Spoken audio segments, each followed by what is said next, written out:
说一下这个电柜空调的一个绑筋的一个设计。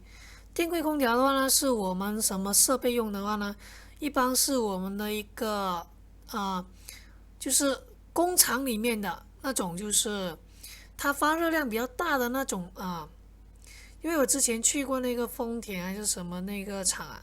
它那边它就加工那些汽车配件的那些，特别是那些机床啊、铣床这些，它基本上是24小时都在运行的，所以它需要那个电柜空调给它冷却。就是我们之前说的那些电柜只是简单的通过两个风扇给它做一个散热，但是呢，它这个散热的一个能力的话还是不够的，所以我们都会安装一些电柜空调。然后我这里这个电柜空调的话呢，我已经画好了，我就跟你说一下这些设计的一些要点吧。因为这个的话，我是基本上是按照1:1的超画人家现成的一个模型来的。这段呢，先大概的说一下这个设计的一些要点，因为我这个只是讲一下这个设计的一些理念吧。首先第一点，我们这个绑筋这个外壳这里，这个外壳的话呢，我们怎么去画这个？比如说，我先把它打开它，这是个旧版本呢，到时候的话你们应该能够打开2016的。我这里的话呢是要用一个成型工具在这里，就是打一个那种有个直径为85的一个压头，做一个成型工具压它。然后这边的话呢，做一个边线珐琅，只不过边线珐琅都要留我这个空间在这里。我这里是个螺丝卡位，就是螺丝抽紧的。然后这里做一个腰，然后我们在这里就是做一些孔位给它留就 OK 了。就是你要注意一下，我们这边线珐琅它并不是跑到这个边缘的，我这边给它留个17的，然后另外这边的话呢也留个22，就是它一些都是一些对称的，这边都是对称的22。这是要用到一个成型工具，因为这个是标准件来的，我这个现在讲这个不是飞标啊。如果你是飞标的话，你不要搞这么一个腰，这么一个形状给人家，人家的话要专用的模具才能够生产这种形状的。电柜空调它是一个标准品，所以它可以这样做，所以你不要一定学着人家这样做。这是我们这里要再加一个滤网给它，这里要加一个滤网。如果你这里的话就加我们这个滤网焊接在一起，直接焊点焊了，然后在这里做一个风扇散热口，就是我们这一个整个形状，比如说把这两个选中它，因为它是一个装备体我这边的话可以看一下，点击鼠标右键，我选择孤立，就只看到这两个。看到没？看到我这里的话呢，你大概说一下这些要点这里的话呢，我刚刚说的这个边线珐琅是卡到这里的。这个边线珐琅第一作用也是做一个加强刚度的作用，就是我们卡到这里，但是我们这里的缝隙的话呢，一般留个50个丝，就是0.5毫米，这个缝隙0.5毫米。然后这个孔的话呢，这里是螺纹的，两个厚的，然后这里的话抽一个蘑菇头螺丝把它抽紧，所以我们再选中它，我先退出孤立。我把这一块板我把它显示出来，把它打开吧，单独的打开。其实也可以用孤立的方式，也可以。就说看到没有，我这样设计的话呢，这个它折了一个边，然后的话这里面也折一个边，同样的道理，它也是为了加强刚度，不让它做一个变形。这里折两个边就 OK 了，这边的话就不需要折都 OK 了，因为它这边折的话，这个刀可能下不下去的。这边折的话是可以下得去的。然后另外的这个外壳的话，注意一下这外壳也是有一些设计的技巧了。比如说，我先看一下最原始的一个外壳，选中它，我是先一步步的来跟你说一下吧。最开始画一个吸槽，确定一个总体，做一个边线珐琅，就是把这两个封起来。当然，我们这一段是要焊接的。边线珐琅就焊接了，因为它是一个箱体。然后的话呢，另外的话呢，它还有一种工艺就说我们这个箱体的话，这块板跟我这块板，它可能是什么呢？它可能是独立的，因为它那个折刀的话，它折不了这么好看的。一般的话是直接一块吸槽了，比如说，因为我现在是整体化了，跟你们说一下有一种工艺嘛。这个吸槽这边它是直接焊一块板的，并不是这两侧的话，并不是折来的。这里要注意，因为很多一些箱体的话呢，都是直接焊接在一起的，然后再把它放到这边。虽然我们这边线珐琅虽然能这样画，但是的话，这个折刀是折不出这种效果了。一般是焊一块侧板，这块板是独立的板，这块也是独立的板，我们只需要折我们这两边，因为必须要折两边，它才能加强我们那个刚度，要不然它扭曲。就是大概懂意思就 OK 了。这边线珐琅再画一个，然后这里这一段呢，我们再做一个折边。当然这里的折边就看它，如果说有专用的折刀的话呢，如果是标准件它是可以折的，说这个也可以折，但是我们普通的折床呢可能折不了，就需要焊这个。但是这个标准件可能有专用刀具。然后这里的话呢，是做一个边线珐琅，这也是加强刚度，做个切除拉伸，切除掉我们这里的一个封口，都是做一些切除拉伸了。然后其他的话呢，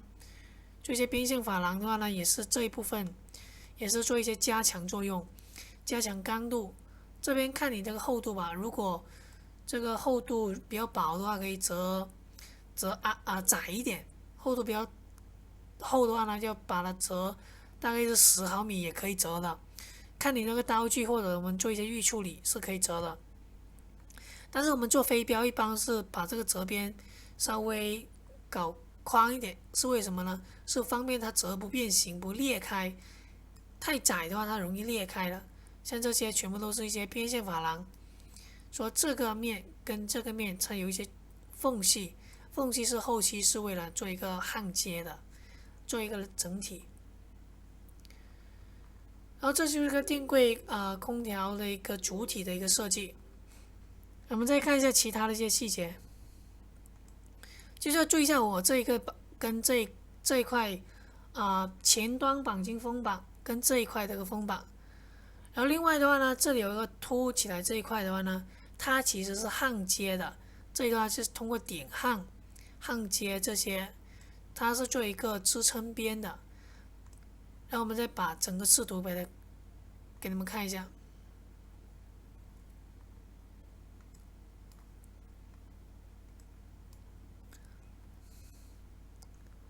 中间的话这一块的话呢是一个隔层板，就是一个隔层的话呢，是因为我们这里是电柜空调，要注意一下我们这些。但这里的话可能有点干涉了，我配合的话有点问题。就这一块跟这一块，它是通过螺丝抽在一起的，应该是。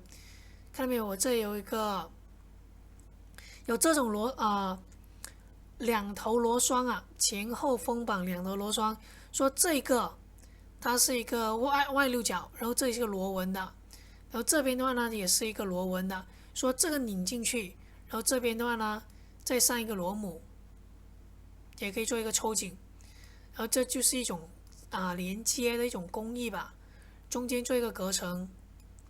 然后这里是一个散热风机，然后的话呢我们这里的一个螺杆我先把这个破视图。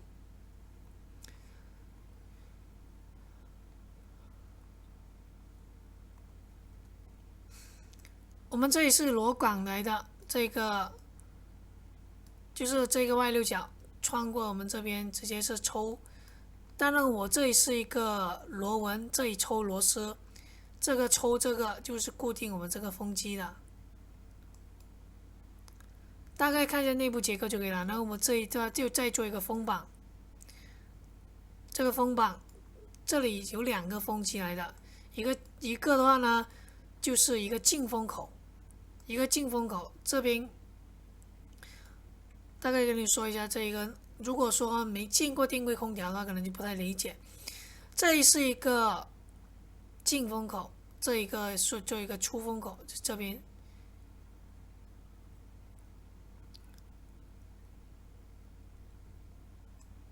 等一下，应该是这个反正这个外面这里的话呢，是做一个散热的，这个是我们看得到的，这个是一个热的风，冷的风。你要想一下，我们这一个可能是抽进来的，热的风抽进来，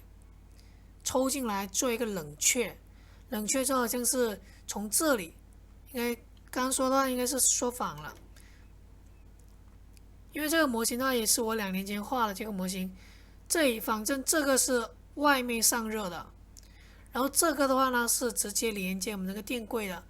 肯定有一个进有个出，就想象一下，好像是我们这边的一个，这边肯是进的，螺旋进来冷却之后，这里有一些散热的这些冷却管啊，然后它再从这里出来，就这边是一个出来的，刚刚说错了，这边上面进下面出，这出的是冷风，上面进的是热风，就进行个循环，然后整体的散热的话呢是在我们这边散热，反正这个区域啊，这个区域的话是一个它是比如说这个电柜空调是直接安装在一个设备里面的，设备里面那些电柜的话比较热，就有一个相当于是给它做一个空调来的，这边有一个热风进冷风出，再一直给它降温，这边做一个散热的，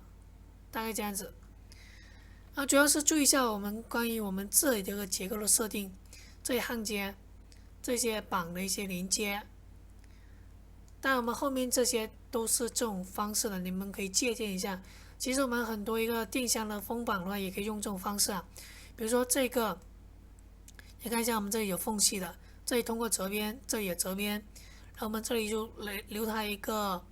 螺丝锁位。这样我们第一节之前说的那个绑筋这东西的话呢，就根据自己的实战经验，就是我们这个中继电箱盒啊，其实我们这个封板也可以用这种方式去搞，也可以用这种，也可以，这种是最简单了。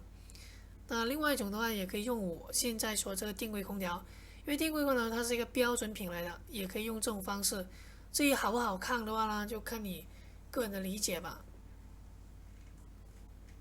反正它就是一个封板，封板的那种形式有多种多样，但是你要注意它的一个刚度，不要让它变形，就是我们要折边。像我们这个中继电箱的话呢，这个门板它因为比较小，所以它不需要折边都可以。如果这边比较宽和高的话呢，必须要折边，加强它刚度，不让它变形。